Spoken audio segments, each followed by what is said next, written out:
Richard E. Byrd. Very distinguished guest for this evening is Admiral Richard E. Byrd. And not up around the North Pole because it's getting crowded up there now because they find out it's really usable. In New York Harbor, an escorting armada of honor clusters about a battered, weather-beaten bark, home from an historic exploration of the Antarctic.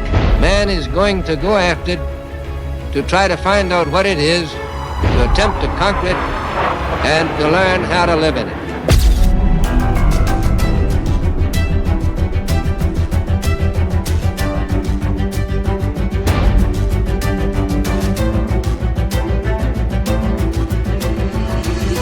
A renowned U.S. Navy admiral. And that's beyond the pole on the other side of the South Pole from Middle America. Captivated many with his bold expeditions into the icy wilderness of Antarctica. His third expedition, known as Operation Highjump, is particularly fascinating due to its blend of scientific objectives and secretive military undertakings. Decades later, the last surviving member of this mission has decided to reveal the startling truth about what they encountered. We've found enough coal within 180 miles of the South Pole in a great ridge of mountains. But why does the government discourage people from venturing to Antarctica?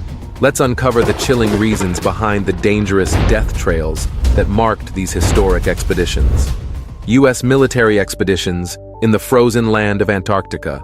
Admiral Richard E. Byrd was celebrated with 3 ticker tape parades in New York City between 1926 and 1930, a testament to his popularity.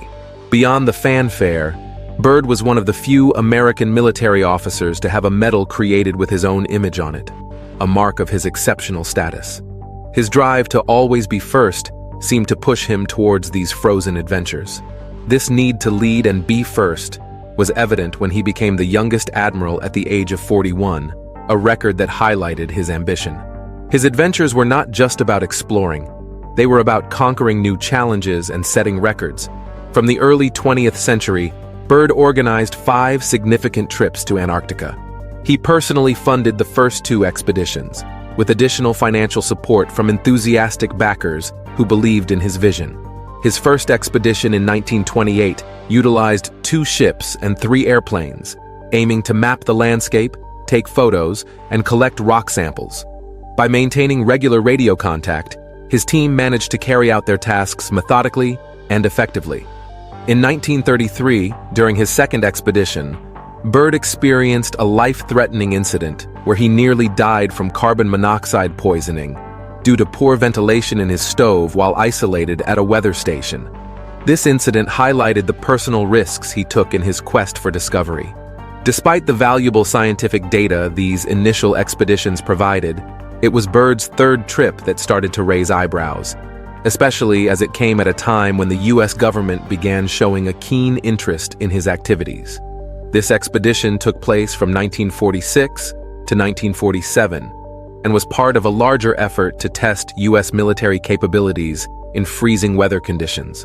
The challenges faced by U.S. forces during World War II, such as malfunctioning equipment in the Arctic, had exposed significant weaknesses in the military's preparedness for cold climates.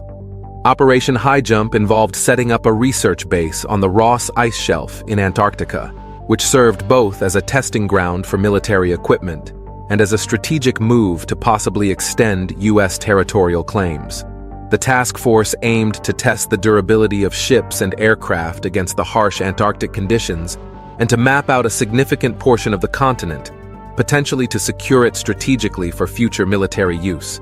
Byrd, known for his fearless leadership and extensive polar experience, was an obvious choice to lead such a critical mission. The operation was considered a success and was concluded earlier than planned.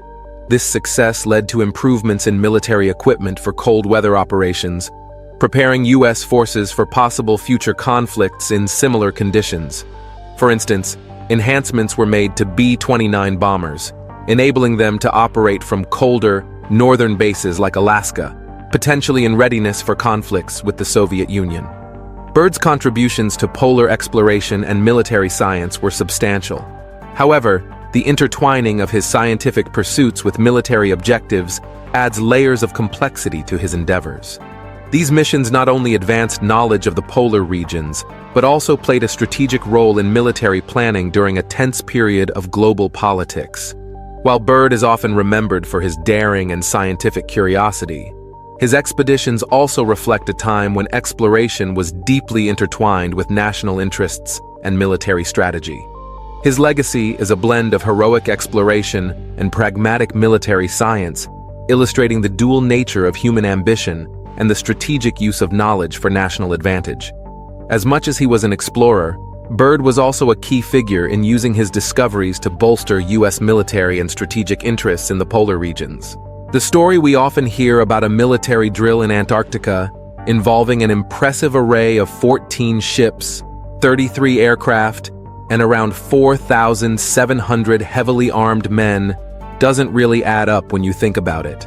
Why would a simple drill require such an extensive fleet and so many troops?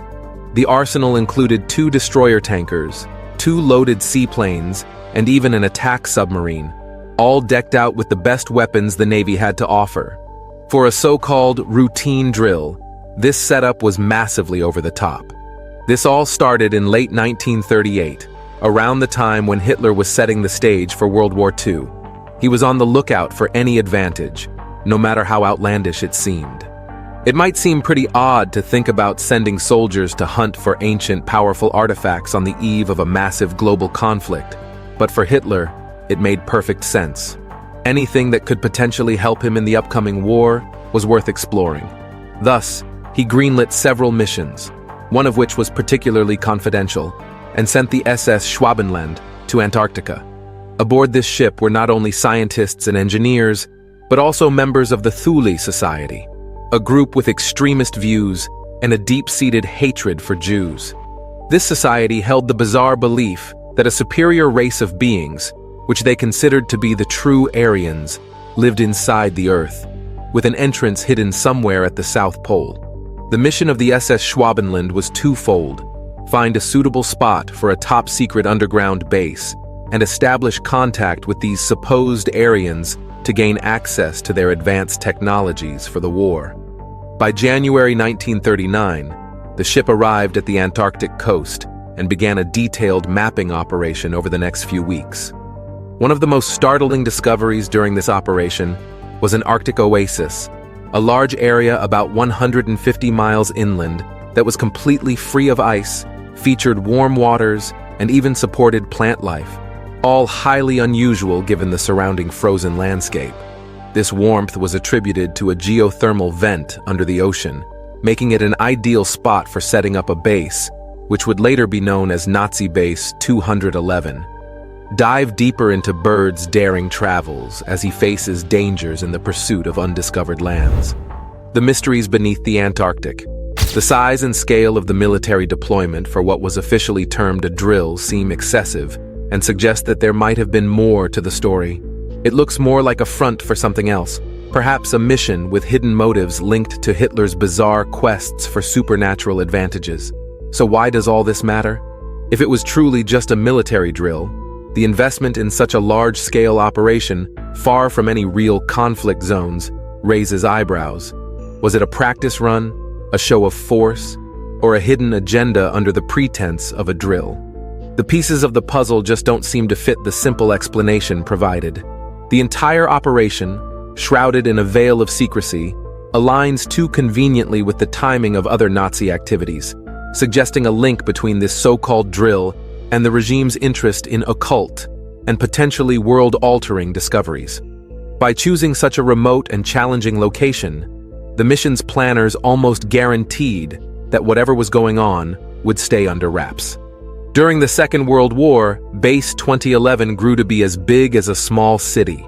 The American government noticed this growth and started getting uneasy about what was happening in the cold, remote parts of Antarctica.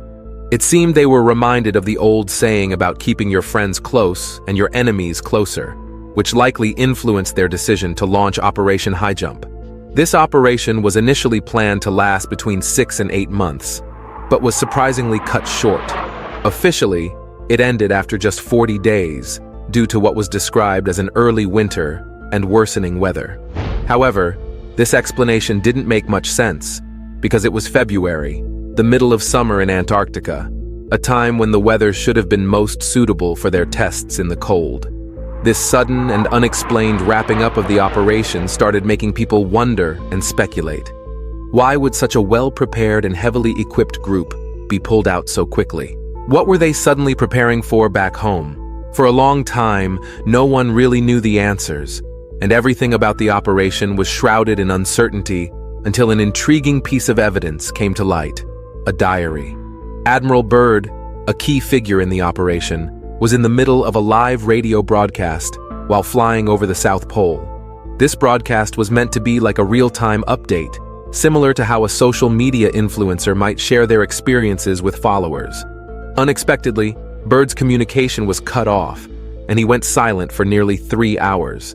This sudden silence was worrying because no one, not even the Navy, could hear from him or knew his whereabouts during that time. It wasn't until later, when Byrd's diary became public, that people got a glimpse into what happened during those lost hours.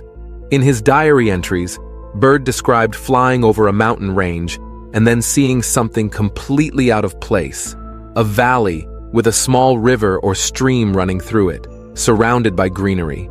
This was shocking, because there shouldn't have been any green valleys there. The area should have been covered in ice and snow. He also noted forests growing on mountain slopes, another impossible sight in the icy Antarctic landscape. Byrd's navigation tools were going haywire too, with instruments spinning and the gyroscope oscillating, adding to the surreal experience. These diary entries raised a lot of eyebrows. They suggested that there was something very unusual about that part of Antarctica, something that didn't fit the normal icy and barren descriptions of the continent. People started to think that maybe the real reasons behind the abrupt end of Operation Highjump were more complex and unusual than anyone had been told. The strange conditions Byrd described were not just geographical anomalies. They hinted at a possibility that there was more to Antarctica than met the eye, possibly even things that the public wasn't supposed to know about. This led to even more speculation and theories. Was there a cover-up?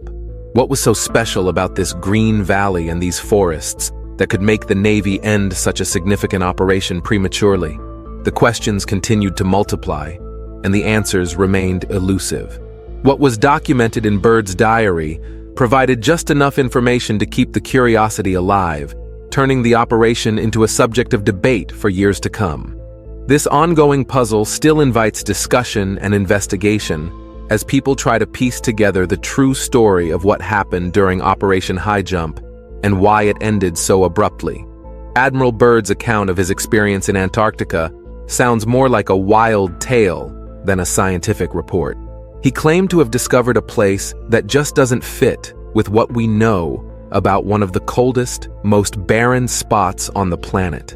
The idea of finding warmth and lush greenery in such a frosty, desolate landscape is hard to believe. Byrd's notes detail an even more astonishing scene.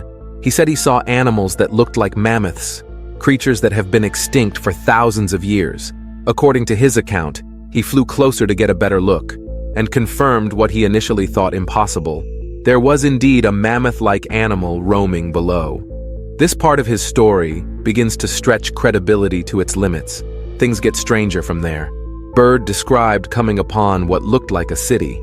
Now, finding any form of a city in the icy expanse of Antarctica would be shocking enough, but Byrd's description included details of buildings shimmering with rainbow hues and streets bustling in a place where no known human had ever settled. As he approached, his aircraft started behaving oddly. It felt unusually light and didn't respond to the controls properly. Follow Admiral Byrd as he stumbles into strange and unexpected challenges during his most controversial quest: Byrd's shocking encounter with unknown forces. Then, out of nowhere, Byrd reported seeing unfamiliar aircraft approaching him. These weren't any ordinary planes. They were disc-shaped and had a glow about them. They even bore symbols that looked like swastikas, a sight that would have been deeply unsettling during the time of World War II. Despite trying to communicate via his radio, he found it non-functional until these crafts surrounded him. With his radio back to life, Byrd heard a voice with a Nordic or Germanic accent.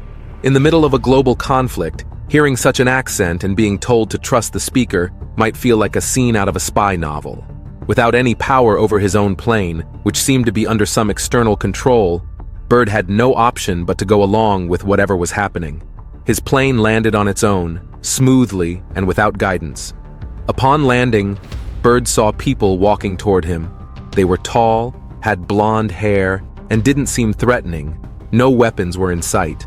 He was then led on a platform that floated without wheels toward a city that appeared to be made of crystal, a city that glowed beautifully in ways words could hardly describe.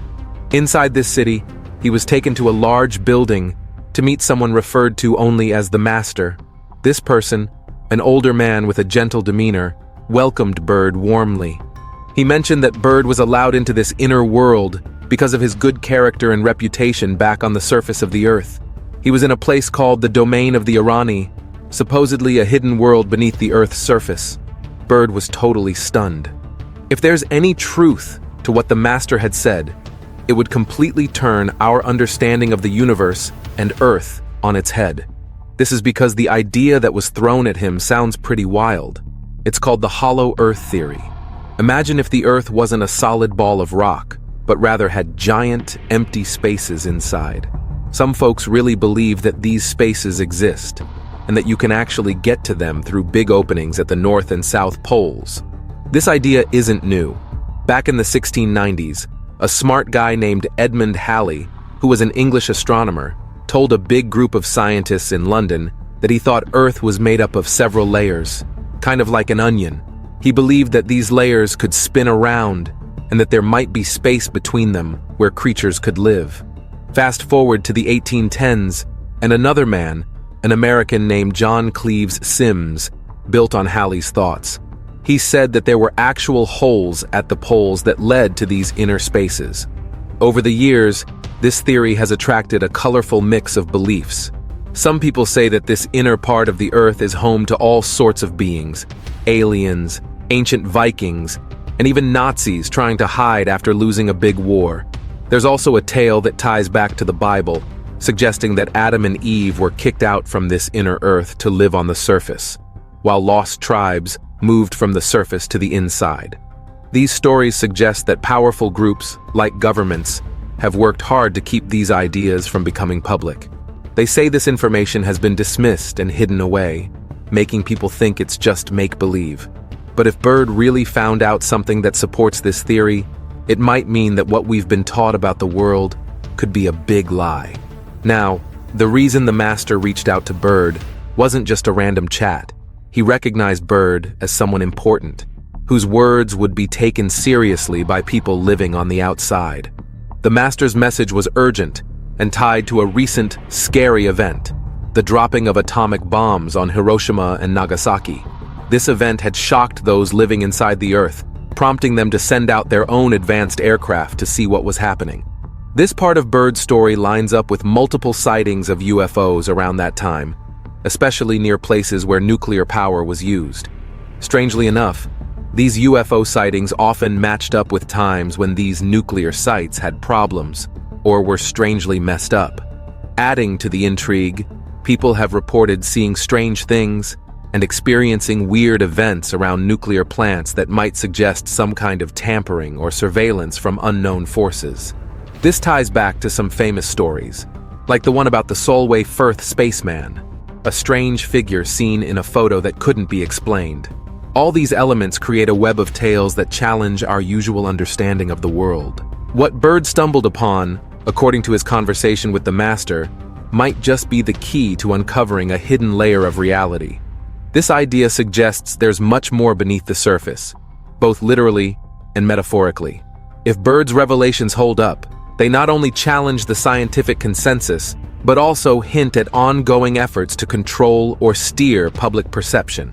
It brings up big questions about what else might be out there, hidden away by those in power, and why such lengths are taken to maintain a certain narrative in the public eye. Discover whether Byrd's trip was just about exploration, or if it was hiding bigger plans, the unsung heroes stopping World War. It's quite surprising to think about it, but isn't it strange that the world hasn't seen a World War III yet? Considering how much people tend to fight and argue, it's almost odd that we've managed to avoid another global conflict. There might be unseen forces at play here, according to some wild theories, which suggest we have these strange protectors to thank for keeping us away from self-destruction. These supposed guardians are always stepping in, because as it turns out, humans have a knack for dabbling with dangerous forces they barely understand. The story goes that these invisible helpers have tried to warn the big leaders of the world, who, in a typical fashion, pay no heed. According to this narrative, humanity is teetering on the edge, with some power-hungry leaders preferring to risk everything rather than lose their authority. The grim prediction from these unseen forces paints a future where the world might slip into a new kind of dark age, a period of gloom and downfall. However, there's a glimmer of hope in their message. They believe that not everyone will be lost, and from the ruins, a new society will eventually rise, one that might remember and seek out the wonders of the past. These treasures, they say, are kept safe until they can be used once again to rebuild and restore human culture and science. The idea is that perhaps, after such catastrophic events, the survivors might finally understand the uselessness of wars and conflicts. After receiving this heavy message, Byrd, the messenger, was quickly sent on his way back to his aircraft. His exit from the so-called Crystal City was marked by a brief and cryptic farewell over the radio. Suddenly, everything was back to normal for him. His plane's controls were his to command again. Upon leaving, Byrd was hit with a rush of confusion. Once his radio started working again, he could finally reconnect with the Navy. It was March 11th, 1947, and his exploration had unexpectedly been cut short. Upon his return, Byrd faced a serious debriefing at the Pentagon, where he shared all the details of his experiences and the foreboding message he had been given. However, this wasn't just a quick update. It turned into a prolonged interrogation that lasted over 6 hours. Security officials and medical personnel intensely questioned him, examining every detail of his account. After this exhaustive debriefing, Byrd was placed under strict orders to remain silent about everything he witnessed and heard. The reminder was firm. He was a military man, bound to obey commands. The success of their strategy relied heavily on Admiral Byrd keeping quiet after returning from Operation Highjump. Byrd was typically very careful about what he said publicly, and he gave very few interviews. However, he seemed to enjoy a small private victory when his diary was published after his death, revealing his thoughts that he had kept to himself while alive. When Byrd came back from the cold reaches of Antarctica and stopped in Chile, he spoke to a local journalist. In this rare chat, he dropped hints about a powerful adversary capable of swift travel between the poles, which puzzled and intrigued those who heard it. His words hung in the air, gaining more importance when his diary came out. The diary made people think he might have run into an advanced group at the South Pole.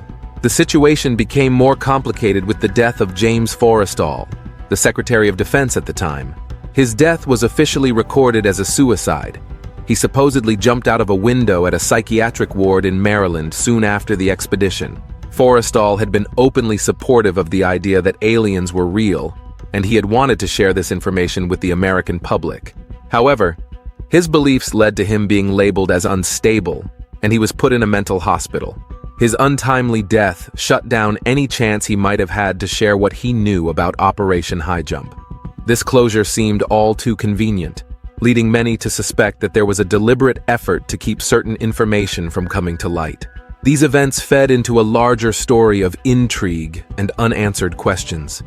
The reluctance to disclose full details about the operation, combined with Forrestal's controversial death, pointed to a pattern of information suppression and the elimination of problematic figures. Skeptics couldn't help but see a deliberate silencing of individuals who dared to reveal too much. The absence of clear explanations and the dismissal of alternative narratives only fueled more speculation.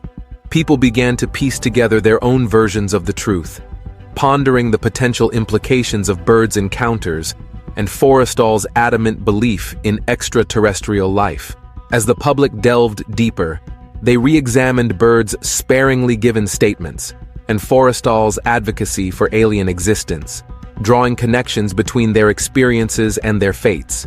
The strange foe Byrd referred to, capable of extraordinary feats of speed, became a central figure in the lore surrounding the operation. Enthusiasts and conspiracy theorists alike debated the nature of this adversary, with some suggesting that Byrd had stumbled upon not just new territories, but possibly otherworldly beings. The combination of official silence, cryptic statements, and sudden deaths left many convinced that the true scale and impact of Operation Highjump were far greater than what was officially acknowledged. Let's unravel the hidden truths beneath the ice in the next chapter of Byrd's legendary quests. The strangest myths of Antarctica. Critics often make good points about how easily some people come up with elaborate stories that aren't true. A lot of us tend to be skeptical when hearing such tales. For instance, there were stories about equipment breaking down in cold places, and some immediately said it must be aliens causing the trouble. However, it later turned out that the severe cold was to blame for these malfunctions. This issue with the equipment is actually what led to the start of Operation Highjump. Also, when Admiral Byrd mentioned threats coming from pole to pole during an interview, many thought he was hinting at alien attacks, but in reality, he was likely talking about the possibility of German forces moving from the South Pole to the North Pole, not extraterrestrial beings. Journalists, driven by the need to attract readers and sell newspapers, often spice up rather mundane stories. A perfect example of this is the supposed confidential diary of Admiral Byrd, which many believed contained groundbreaking revelations. As it turns out, this diary never even existed. Yes, the entire diary story was made up. This isn't the first time something about Byrd was fabricated.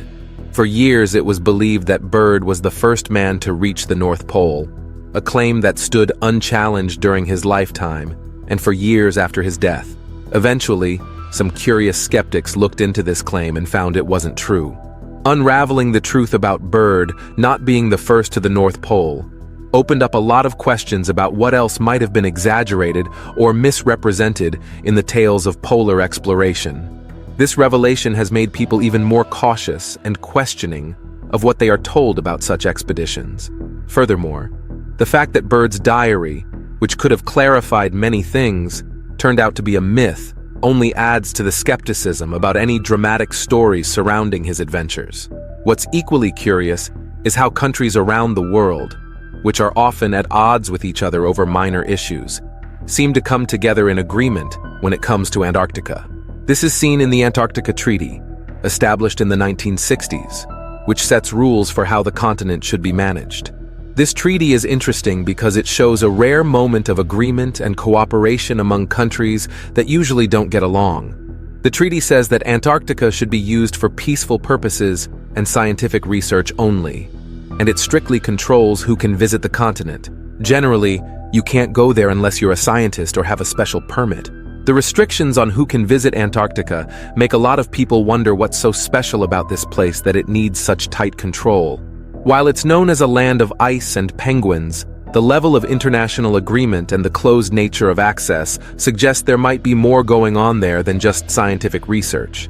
These rules have led to a lot of speculation. Some think it's about protecting the environment or scientific interests, while others suspect there might be more strategic or valuable reasons behind the stringent control. Interestingly, only a few companies offer expensive trips to Antarctica, and these companies likely have connections to intelligence agencies. This makes one wonder if the experiences they offer are somewhat filtered or toned down. The Antarctica Treaty, which is touted for protecting the continent's resources and environment, also effectively keeps the average person from setting foot there. This restrictive access is quite unusual, especially when considering that anywhere else on the globe is far more accessible. Additionally, there have been numerous sightings of unidentified flying objects popping up from the ocean around Antarctica. These sightings add an element of curiosity to a place that is already shrouded in tight control and limited information. Questions arise even more when discussing Admiral Byrd's supposedly fictional diary.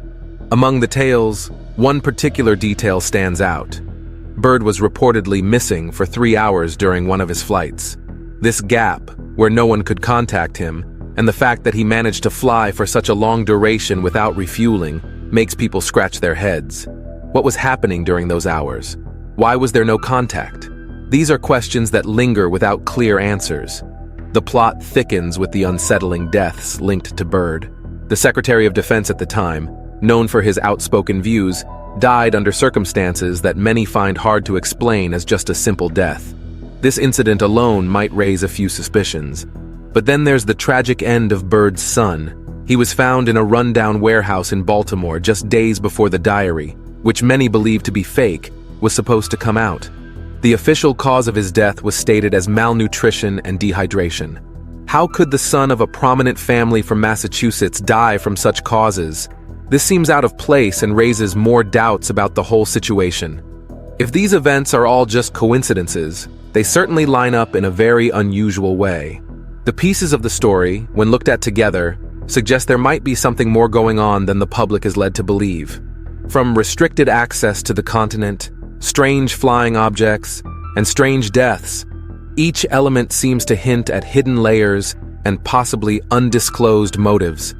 These odd details and unanswered questions about what truly happens in Antarctica and in the events connected to Byrd only fuel more curiosity. People begin to wonder about the real reasons behind the tight control over who can visit Antarctica.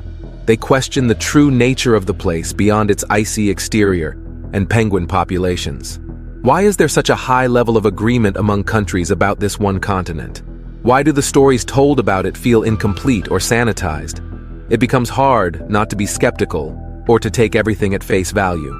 The more one digs into the accounts and official stories, the more it seems like there are pieces of the narrative that are not being shared. This ongoing puzzle, or rather these series of unresolved and peculiar happenings, invite even more scrutiny and demand a closer look by anyone intrigued by the strange and the unexplained.